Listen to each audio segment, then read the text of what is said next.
ఊళ్ళల్లో బతుకులు ఎట్లుంటాయంటే పొద్దున్న లేవాలి, ఆకులు ఊడ్చుకోవాలి, బట్టలు ఏమైనా ఉంటే ఉతుక్కోవాలి, ఉతుక్కొని ఇంత వంట వండుకొని దన పని చేసుకుని ఏం చేస్తారు, ఇంకా పొలాల పనికా ఏ పనికా కూలి పనులకా చూసుకుంటారు. ఇక పొద్దున్న లేవాలి, లేచి ఇక రొట్టెలు చేసుకుంటాం మేము.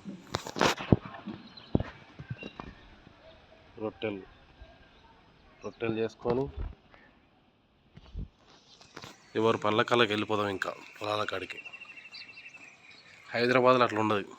కరెక్ట్ నెమ్మదిగా 9, 9:30, 10 గంటలకు లేవాలి, స్నానం చేయాలి, బట్టలు వాషింగ్ మిషన్లో వేయాలి, వంట తింటాము, లేకుంటే టిఫిన్ చేయాలి, చక్కగా పోవాలి. ఇక జాబ్కి వెళ్ళిపోవాలి. అట్లా కాదు, ఇక్కడ బర్రెలున్నోనికి కుట్టో బొట్టో ఏదో ఒకటి కొట్టుకొని ఏం చేయాలి, ఇక ఆడు బర్రెల కాడ ఇంత పెండనో ఏమైనా తీసుకోవాలి. ఇక తీసి పాలు పిండాలి, పాలు పోయాలి, రావాలి, బర్రెలను తీసుకొని దగ్గర కంచెలో కొట్టి వాడు ఆడికెళ్ళి మళ్ళీ నడుచుకుంటూ రావాలి. ఇంటికి వచ్చి స్నానం చేసి దన రొట్టె తింటాడు. ఇక తిని సాక్క బస్ స్టాప్లో ఇలా వాడు ఏం చేస్తాడు, ఇక హైదరాబాద్ వెళ్ళిపోతాడు. ఇక హైదరాబాద్ 6 గంటలకు 7 గంటలకు డ్యూటీ దిగుతాడు.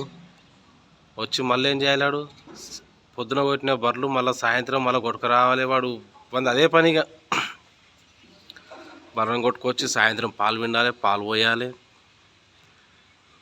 పాలు పోసింత మళ్ళీ వండింది తింటాడు, మళ్ళీ పండుకుంటాడు. రొటీన్ జీవితం ఊళ్ళలో ఉండేది. పెద్ద లగ్జరీ లైఫ్ ఏముండదు ఊర్లలో. చూపిస్తుంది నీకు, అక్కడ ఒక మనిషి పోతుండే సేమ్. పొద్దున్న లేవాలి, బర్రెలకు సొప్పనో ఏమో రావాలి, కుట్టి కొట్టాలి, బర్రెలకి వేసేయాలి. ఇది ఊర్లలో పరిస్థితి.